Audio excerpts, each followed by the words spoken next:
마하바니 마라밀. 네, 반갑습니다. 그리고 감사합니다. 네, 예상도 못했는데 이렇게 또 꽃다발까지 준비해 주셔서 감사드리고요. 우선 첫 번째로는 오늘 우리 큰 스님께서 후보패의 법주로 여러분을 만나 뵈야 되는데 지금 외부 일정이 있어가지고 급하게 제가 대타로 어제 확정이 돼가지고 오게 됐습니다. 양해 말씀드리고요. 그래서 오늘 극락세계로 가는 길이라고 하는 원고는 큰 스님께 쓰시고 제가 오늘 읽어드리고 조금만 살만 붙이는 걸로 그렇게 진행하도록 하겠습니다. 조금 전에 그 꽃다발을 받았는데 종책 특보와 이제 총무원장 스님을 보좌해서 종단 발전 함께 읽어가는 역할인데 제가 이제 그 부여받은 부분이 포교 정책 특보예요. 포교 분야에. 왜 그러냐면 제가 종행에 지금 포교 분과위원장을 하고 있어가지고 아마 위촉을 하신 것 같아서 그 전에 이제 조금 간단하게 말씀드리면 한 일주일 전에 충무원에 인사가 있었는데 그 전에 한 2주 전에 원장 선생님 잠깐 뵙자고 해가지고 봤는데 기회실장 내각에 좀 들어와서 기회실장을 좀 소임을 받았으면 좋겠다 얘기를 하셨어요. 그래서 우리 이제 어른 스님하고 상의를 들었는데 어른 스님께서 네가 알아서 해라 그러시더라고요. 나는 내일 모레 60인데 뭘 내가 가람을 할 수 있냐 그렇게 말씀을 하셨는데도 불구하고 말끝이 약간 느리신 게 별로 마음에 안 드신 것 같아요.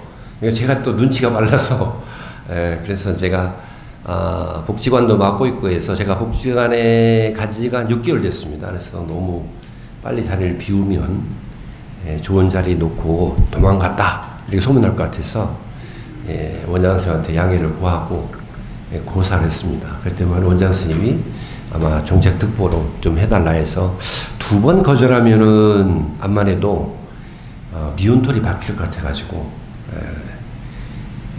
받게 됐습니다. 그렇게 양해를 이해를 해주시면 될 것 같고요.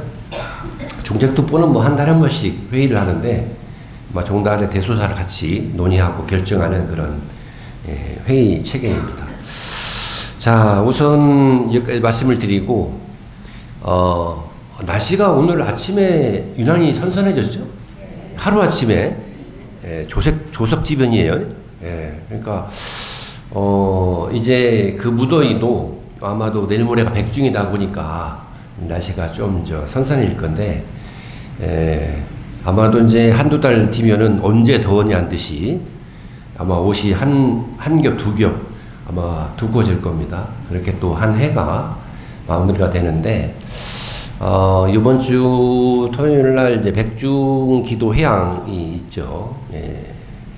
음력으로는 이제 7월 15일인데 그래서 아마 여러 가지 의미를 담아서 큰 스님께서 아마 극락세계로 가는 길이란 주제로 오늘 후보패의 법문을 준비하신 것 같아요. 그래서 오늘 저와 함께 집중해가지고 적어도 이 자리에 계신 분들은 극락세계로 같이 가는 걸로 갈 수 있도록 그렇게 했으면 좋겠습니다. 극락이라고 하는 건 어떻게 보면은 이제 우리가 지금 우리가 살고 있는 세계를 사바세계라고 그러거든요. 사바세계. 그 사바세계와 환경이 정반대인 곳, 그것이 이제 극락세계란 말이죠.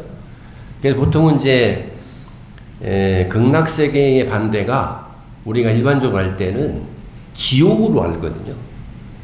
그 극락세계의 반대는 지옥이 아니에요. 지옥의 반대는 천상세계예요. 그러니까 천상세계하고 극락세계하고 어떻게 다르냐. 천상세계는 그 복락이 다하면 육도윤회의 길로 접어드는 힘이 있어요. 육도윤회.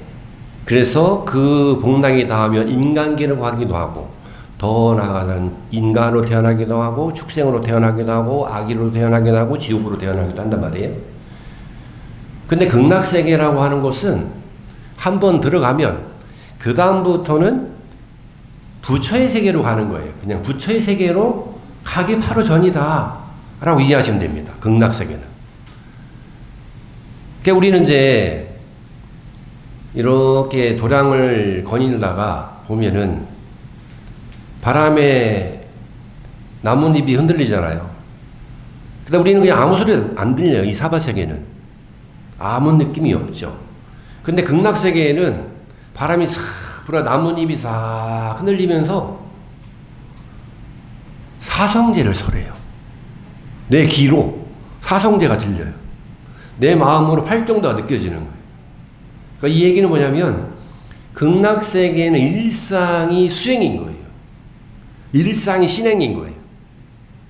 그게 바로 극락세계인 거죠.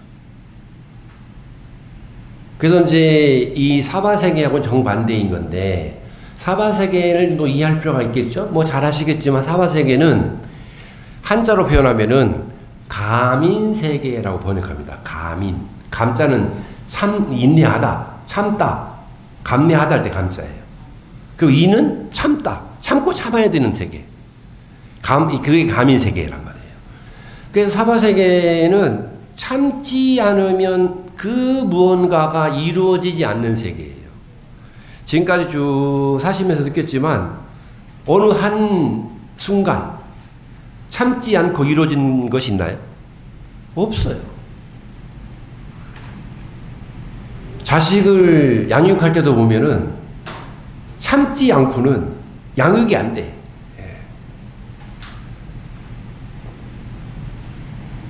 참은 만큼 내가 그 나의 자녀가 바르게 성장하는 거죠. 참은 만큼, 인내하는 만큼.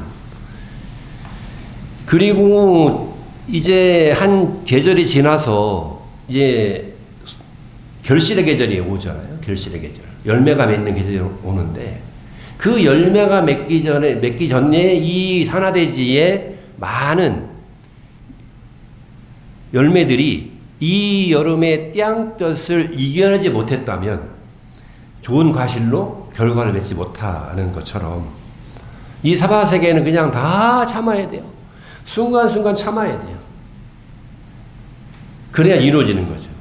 근데 참지 못하고 그거를 성질대로 또는 감정대로 해버리면 그 순간은 후련할지 모르겠지만 반드시 따라오는 게 뭐냐면 고통이에요. 고통.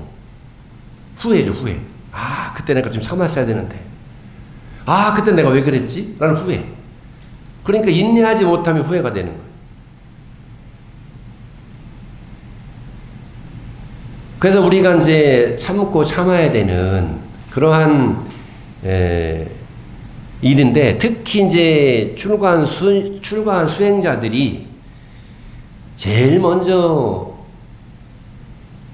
갖춰야 되는 내지는 갖추게 되는 마음이 하나 있는데 그게 인욕심이에요. 인욕심.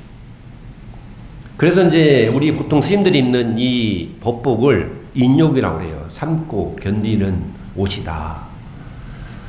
그래서 이게 이제 한여름에 지금은 뭐 그 에어컨 바람이 시원하게 나와가지고 선풍기도 들어가고 해서 시원한데 일반적으로 옛날에 그게 없을 때는 신도들은 반팔에 반바지를 입고 있어도 우리는 이걸 다 갖추고 입어야 되니까 입고 법문해야 되니까 얼마나 더워요.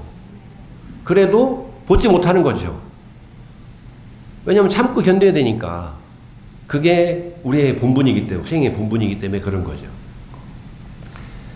그 웬만하면은 이 인용이라고 하는 것 그래서 이 사바세계에서는 우리가 좀 더 보람된 삶을 살기 위해서 꼭 해야 되는 수행 과정의 하나이죠. 그래서 대승 수행 방법인 육바람에 대해서는 인욕바람이라는 게 들어가 있지 않습니까? 인욕바람. 그래서 이 사바세계란 참고 참아야 되는 거예요. 안 참으면 안 되는 거죠. 근데 그 참기가 참 힘든 거예요. 이 사바세계는 또 감각적으로 감정 따라서 살기는 참 쉬워요. 근데 이 감정을 자제하고 내가 이성적으로 감각적으로 살지 않기 위해서 본인을 자제하기는 매우 어렵죠. 근데 감각적으로 그냥 툭 터놓고 살기에는 되게 편하고 행복한 거죠. 그러니까 우리는 이제 사바세계는 조금 마음을 가다듬고 뭔가 정진을 하고 하면은 해태심이 생기고 또 노동을 좀 하면은 몸이 아프고 그러죠. 놀면은 시간 가는 줄 모르고 시간이 언제 가냐는 듯이 지나가는데 근데 극락세계는 정반대이니까 수행하지 않고 나태한 마음이 생기면 아픈 데예요. 말 그대로. 그렇게 이해하시면 좋습니다. 그러니까 극락세계라고 하는 것은 그대로 일생보초로서 다음에 이제 부처님이 되는 거기에 부처님이 계시는데 그 부처님이 바로 아미타 부처님이죠. 아미타 부처님. 그러니까 극락세계라고 하는 것이 어떻게 보면은 우리 사바세계가 너무 힘겹고 어렵고 또 버거우니까 우리가 마음에 어떤 동향을 두고 그리움을 두고 내가 그 세계에 가야 되겠다 라고 하는 우리의 마음 속에 이상향을 그려놓은 거죠. 극락세계라는 것이. 그러니까 극락세계라고 하는 것은 사바세계에도 마찬가지고 지옥도 마찬가지고 천상도 마찬가지인데 극락세계는 언제 열리느냐. 여러분 사바세계는 언제 열렸어요? 여러분에게. 우리 힌두분에게 사바세계는 언제 열렸어요? 그렇죠. 태어나면서. 극락세계는 언제 열릴까요? 극락세계에 가는 인연을 지어야 열리는 거예요. 그러니까 이거는 아무리 말로 많이 표현해도 내가 극락세계에 갈 인연을 짓지 못하면 말짱 도루묵대예요. 말짱 도루묵. 그러니까 이거는 내가 극락세계에 가고자 하는 행운을 지어야 되는 거죠. 극락세계는. 극락이라고 하는 것이 실제로 있느냐 없느냐 이건 중요하지 않아요.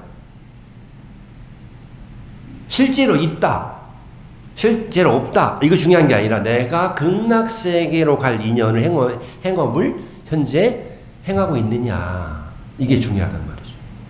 그래서 이제 우리는 불교에서는 제일 원래의 원체의 본체의 부처님이 있는데 그 부처님은 이제 비로자나불원이라고 하죠. 비로자나 부처님. 그걸 법신불이라고 얘기해요. 법신불. 그리고 이제 어떤 수행의 과정을 통해서 얻어진 부처님이 있는데 그걸 보신불이라고 그래요. 보신불. 그걸 이제 노사라불이 이제 보신불이란 말이에요. 그리고 내가 어떤 원력을 가지고 이 세계에 놔두어서 중생을 제도한 분이 있어요. 근데 그 놔둔 모습들이 1100억 가지로 놔두기 때문에 그분을 화신이라고 해요. 화신. 놔두었다. 그래서 우리 부처님이 법신, 보신, 화신 이걸 삼신불이라고 얘기하는데 세 가지 몸이 있다. 그러니까 원래는 부처님 몸이 실제로 있었죠. 이제 불신이. 그러니까 부처님이 입적하고 나서 불신이 사라지니까 그 불신의 자리에 법의 상징인 법신 비로자나 부처님이 그 비로자나 부처님의 주요 경전은 근거는 화엄경이에요. 화엄경. 그리고 수행의 과정으로 세계를 만들어서 그 세계의 중생이 수행 과정을 통해서 그 과일을 지면 그 세계에 태어나게끔 이끄는 분. 그게 이제 보신인데 그 보신 노사라불이라고 했죠. 노사라 부처님은 주 경전이 법망경이에요. 법망경이 뭐냐면은 우리 보살계 봤죠? 그 보살계에 여러 가지 수행 과의가 잘 연설되어 있는 게 법망경이란 말이죠. 그런 이제 법망경은 보살계를 잘 지키면 우리가 얻어지는 덕성이 있는데 그 덕성이 원만성이에요. 원만성. 그래서 원만 보신 이렇게 불러요. 근데 법신은 그 덕성이 청정성이에요. 무엇에도 물들지 않는, 때묻지 않는 우리 마음속에 그 영롱한 그 찬란한 빛. 그래서 청정법신이라고 불러요. 그 청정법신을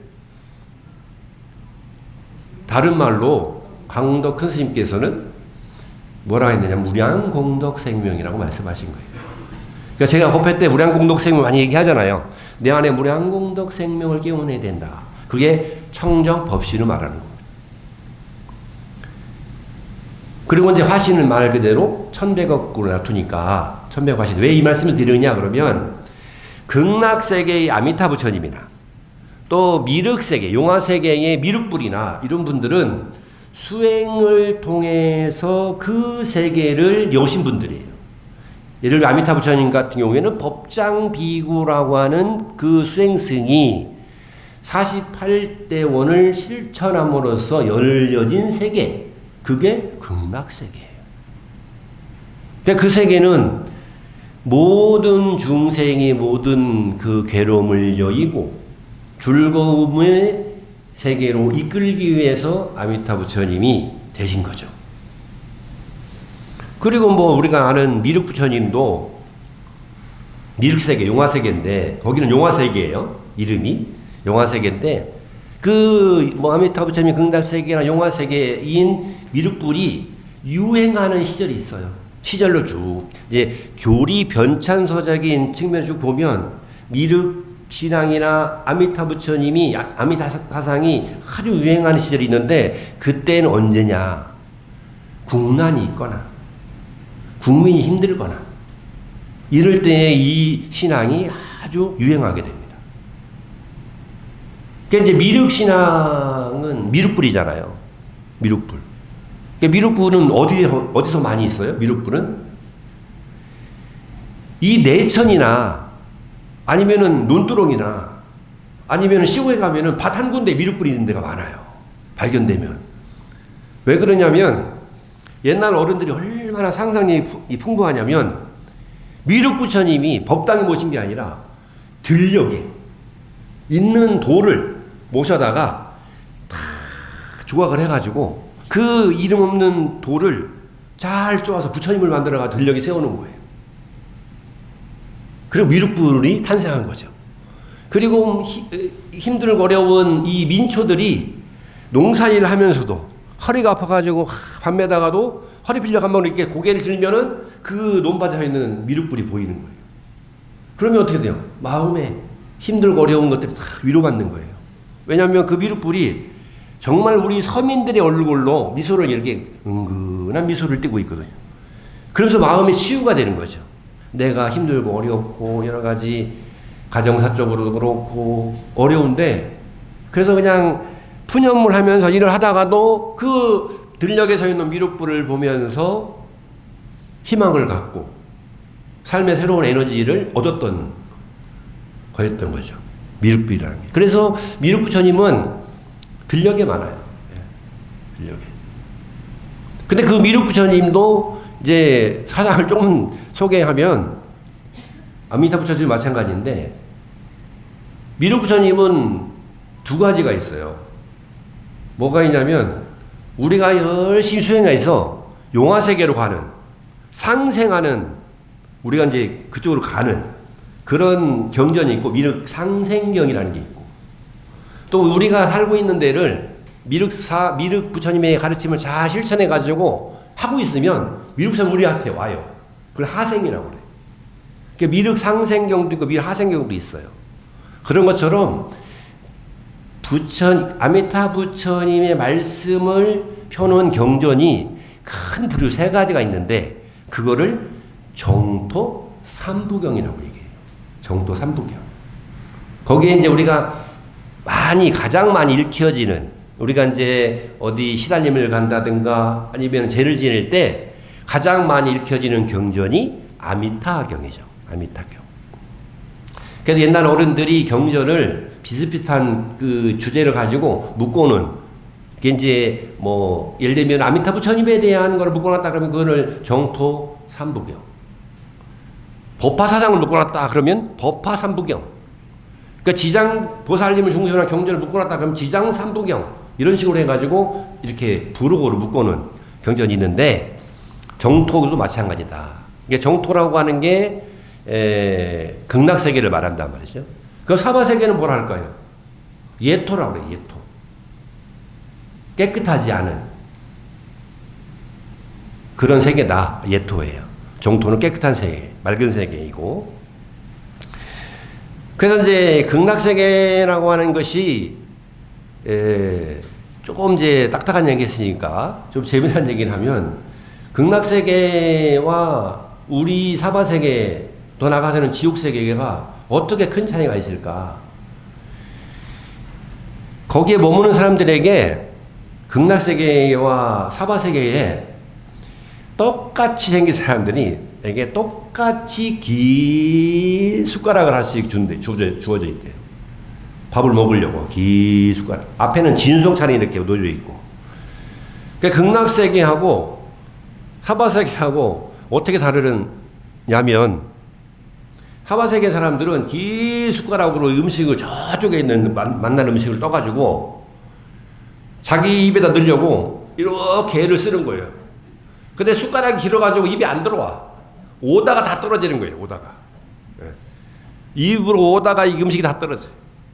근데 극락세계는 긴 숟가락이 있으니까 그거로 만난 걸 떠가지고 어떻게 하겠어요? 그렇죠. 상대방에 먹여주는 거예요. 그게 사바세계와 극락세계의 가장 큰 마음 씀씀이의 차이다라는 거예요. 그러니까 만약에 우리 근가정사의 신도분들이 후자인 그런 마음 씀씀이를 현재 하고 있다면 여러분은 극락세계 사는 거예요? 사바세계 사는 거예요? 그렇죠. 몸은 사바세계에 있지만 마음은 극락이 돼 있는 거예요. 극락이.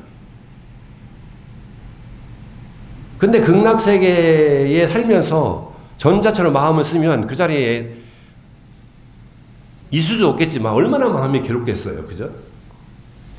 근데 일상적으로 보면 우리가 애를 써요. 자기 입에 넣으려고 애를 쓰는데 이게 안 들어오니까 문제인 거잖아요. 그래서 힘들고 괴로우는 거란 말이에요. 그러다 보니까 감정이 막 일어나고 그런 거란 말이죠. 그래서 그런 극락세계의 마음 씀씀이가 있는데 경전에 보면은 이 극락세계를 세 가지로 분류해놨다. 라고 이제 교수님께서 정리를 아주 깔끔하게 해주셨어요. 보면 첫 번째로는 유심정토다. 유심정토.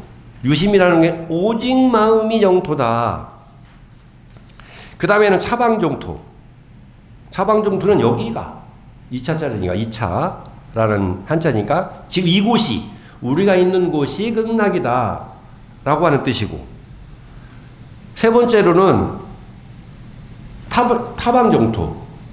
여기 말고 서쪽으로 먼 거리에 법장비구가 아미타 부처님이 되어서 열어놓은 극락세계가 있다. 그러니까 우리가 이제 극락세계로 이렇게 가는 거잖아요. 여러분이 이제 저를 포함해가지고 여기 계신 분들이 나중에 이 세계의 인연이 다 해가지고 가면 저 세계로 가는데 그때에 반야용선을 쫙 타고 가잖아요. 반야용선을 다 타고 가는데 그때 이제 거기에 이제 다 타고 있으면은 제일 먼저 임종을 딱 할 때 제일 먼저 오는 마음이 뭘까요? 임종 안 해봐서 모르죠. 여기서 임종을 경험한 사람 아무도 없으니까 모르잖아요. 근데 이제 논서나 이런 데 보면은 업이 무거운 사람이 제일 먼저 마음에 드는 게 두려움이라는 거예요. 두려움. 공포. 두려움. 근데 그거는 뭐 우리가 죽음을 생각하면 사실 두렵잖아요. 두렵잖아요. 네. 특히 이제 우리 동양문화권이 이 죽음에 대해서 굉장히 터부시해요. 그런 문화가 있어요. 그러니까 요즘에는 조금 이제 덜 하긴 하죠. 요즘에는 뭐 웰다잉이니 뭐 이렇게 해서 뭐 사축제니 뭐 이래서 죽음을 축제로 받아들여야 된다. 뭐 이래서 사회적 운동들이 벌어지고 있는데 그래도 두려움은 있는 거예요. 이게 죽음이라고 하는 게 두려움이 있는 거예요. 그래도 평소에 죽음을 생각하지 않기 때문에 두려운 건데 우리는 이제 이 두려움이라고, 죽음의 두려움이라고 하는 것을 극복하기 위해서 아미타불을 염송을 하는 거예요, 사실은. 이게 어떻게 보면은 불교의 웰다잉 운동, 불교 웰다잉이 바로 아미타 신앙이고 아미타 염송인 거예요. 내가 마지막 임종시에 두려움 없이 내가 기꺼이 아주 담대하게 내가 죽음을 받아들여야겠구나라고 하는 것을 생각으로 전환해서 자기화하는 과정인 거거든요. 아미타 부처님 염송하는 것이. 근데 이제 그래도 두렵단 말이에요. 그때에 제일 먼저 길을 여는 분이 있는데 길을 쫙 열어요. 이제 길을 연다는 거는 저 세계하고 이 세계하고 이제 문이 세계가 다르니까 그 세계를 쫙 길을 내는 분이 있어요. 그게 일로왕보살이에요. 길을 쫙 열면은 그 다음에 누가 제일 나타나냐면은 두려움을 없애는 보살님이 누구예요? 무예보살이라는 분. 관세음보살님이 짠 하고 나타나는 거예요. 물론 선근공덕을 지은 사람에게. 그 관세음보살님이 짠 나타나가지고 우리 마음에 있는 두려움을 대자대비심으로 녹여주는 거예요. 그 다음에 관세음보살님이 이렇게 해서 우리 마음이 싹 두려움이 녹아내리면 그 다음에 마음이 이제 편안해질 거 아니에요? 그때에 나타나는 분이 누구냐면 지장보살이에요. 지장보살님이 딱 나타나셔가지고 6가지의 대승 실천의 육바라밀을 설하십니다. 그래서 우리 지장보살님이 들고 계시는 육환장이 있는데 지팡이가 있어요. 육환장이라고 얘기하는데 거기에 고리가 6개예요. 가만히 쉬어보면 나중에 쉬어보세요. 하나, 둘, 셋 이렇게 3개, 6개가 있어요. 그게 육바라밀을 의미합니다. 뭐 육도윤회를 의미한다기도 하기도 하는데 육바라밀을 의미해요. 그래서 그 육바라밀을 통해서 우리를 이끄는 거예요. 마음을. 그렇게 해서 마음이 제도가 되면 그 다음에 극락세계의 주인이신 아미타 부처님이 오색 광명을 쫙 놓으셔가지고 우리를 극락세계로 싹 인도하는. 이 무슨 영화의 한 장면 같죠? 이게. 그래서 제가 처음 그 주지 발령을 받고 꼭 하고 싶었던 게 있는데 뭐냐면 영단에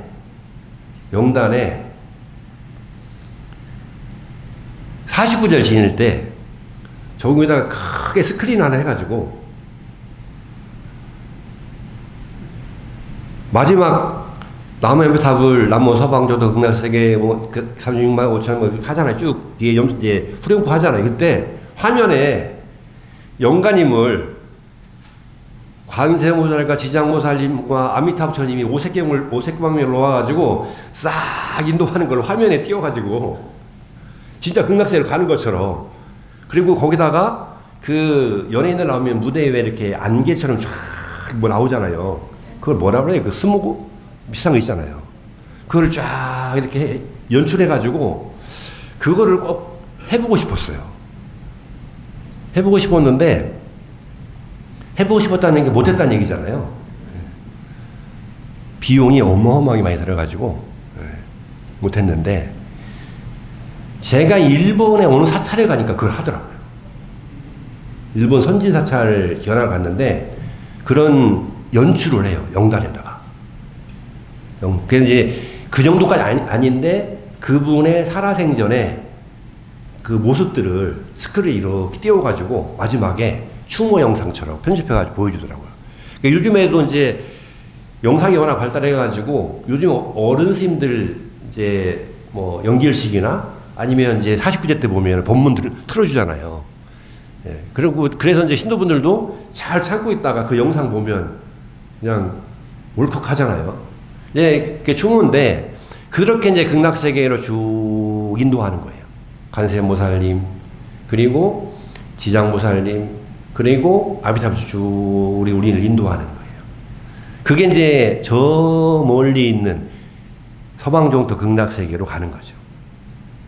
그래서 말씀드렸듯이 유심정토라고 하는 거는 아까 얘기했듯이 내가 마음을 어떻게 쓰느냐 그거에 따라서 마음을 잘 쓰면 그것이 바로 극락세계로 우리가 가는 인연을 짓는 것이고, 두 번째로는 내가 10선행을 통해서 10가지의 착한 선행을 통해서 그걸 실천하면 지금 이 세계가 말 그대로 극락세계가 되는 거죠. 그게 이 법당이라고 하는 이곳이 극락세계잖아요. 여기는 말 그대로 경전에 나와 있는 극락세계를 그대로 설정해 놓은 거예요. 극락세계를. 여기에서는 적어도 서로 질투, 시기, 내지는 그 서로 간에 육박전 이런 거 안 하잖아요. 법당에서만 한다면 그건 있을 수가 없는 일이잖아요. 그래도 적어도 법당 안에 오면 그래도 마음을 가지런히 하려고 하잖아요. 그러니까 여기가 바로 극락세계인 거죠. 그래서 세 번째로 얘기했듯이 우리가 좋은 선행을 해서 타방정토 세계로 가게 되면은 지혜와 자비의 삶을 통해서 선업을 쌓고 복덕을 쌓는 사람들이 목숨을 다해서 가는 세계, 태어나는 세계가 바로 타방 극락세계다 라는 겁니다. 극락세계 가는 거는 우리가 그러한 인연을 잘 지어야만이 그 세계에 갈 수 있는데, 핵심적으로 하나만 딱 말씀드리면은 극락으로 가는데 제일 방해되는 게 뭘까요? 제일 방해되는 것. 요거 알면 오늘 점심은 금강정사에서 제가 쏘겠습니다.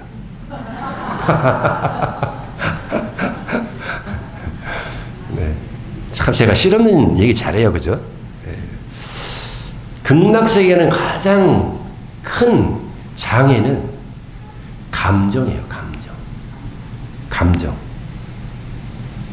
그 감정 때문에 사실은 괴로운 거거든요. 그 감정이 일어나는데 그 감정이 집착되어 있는 마음. 그래서 어떤 책에 보니까 우리가 괴로운 것은 누군가와의 시비 때문에 괴로운 게 아니다. 누구하고 다툼 때문에 괴로운 게 아니라는 거예요. 우리가 괴로운 거는 그 시비에 집착하는 마음 때문에 괴로운 거예요. 이거 다른 거예요. 우리가 살면서 누가 다투거나 의견이 다르거나 대립할 수 있어요. 그런데 그렇게 한번 하게 되면 그 마음이 나에 탁 달라붙어가지고 나를 괴롭히는 거예요. 그게 극락으로 가는데 그게 제일 방해해요. 극락의 마음으로 사는데 제일 방해하는 게 감정이에요. 어떤 책에 보니까, 어떤 스님이 쓴 책에 보니까 자기 체험담을 하나 해놨는데, 어떤 친구가 있는데 뒤에서 살짝 몰려와가지고 옆구리를 쿡 찌르고 가는 장난을 치는 거예요. 그거 당해보신 적 있죠? 저도 많이 당했어요. 제가 그 학창 시절에 굉장히 나약하게, 굉장히 좀 만만하게 생겨가지고, 왜 웃으세요?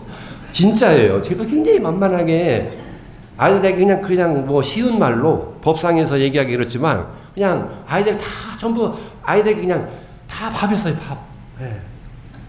만만때때한 사람이었는데, 그러다 보니까 맨날 조금 그런 괴롭힘을 많이 당했어요, 저도. 근데 그 스님도 아마 그랬던 것 같아요. 그게 뒤에서 옆구리를 쿡 찌르고 얼마나 놀래요. 근데 쿡 찌르고 간 사람은 얘가 깜짝 놀라는 거 보고 너무 즐거워해요. 그죠? 네. 그러니까 너무 즐거워하는 걸 보고 나는 너무 괘씸한 거죠. 그죠? 근데 그 스님이 어느 날 보니까 그 애는 모든 친구들 옆구리를 찔고 다니는데 얘는 항상 즐거운 거예요. 그리고 찔림을 당했던 나는 늘 괴로운 거야. 이미 찔림을 당한 순간은 아예 멀리 먼 시간으로 지난 시간이 돼버렸는데 나는 걔만 보면 마음이 괴로운 거예요. 그래서 그게 왜 그런가 보니까 그 시비 내지는 그 당함이 중요한 게 아니라 그 당함을 통해서 올랐던 감정에 내가 꼭 묶여 있는 거예요. 그걸 아는 순간에 이 스님이 이 세상과 하나가 되는 느낌이 들었다 라고 하는 글을 써놓은 거 제가 읽은 적이 있습니다. 그래서 보면 우리 또 일상에서 괴로울 때 보면은 어떤 상황 때문에 괴로운 게 아니라 그 상황에 내몰리는 내 마음 때문에 괴로운 거예요. 그냥 이 마음을 싹 전환시키면 괴로움이 스르르 사라지는 거잖아요. 스르르 사라져요. 그게 바로 이제 극락으로 가는 마음의 힘을 얻는 길이다. 그게 우리가 일상에서 마음을 잘 전환시키고 또 내 안에 있는 무량공동 생명을 잘 발견해내는 것, 그것이 최고의 극락 세계로 가는 첩경, 지름길이다. 이렇게 말씀을 드리면서 오늘 큰 스님을 대신해서 두서없는 말씀 법담을 접도록 하겠습니다. 고맙습니다.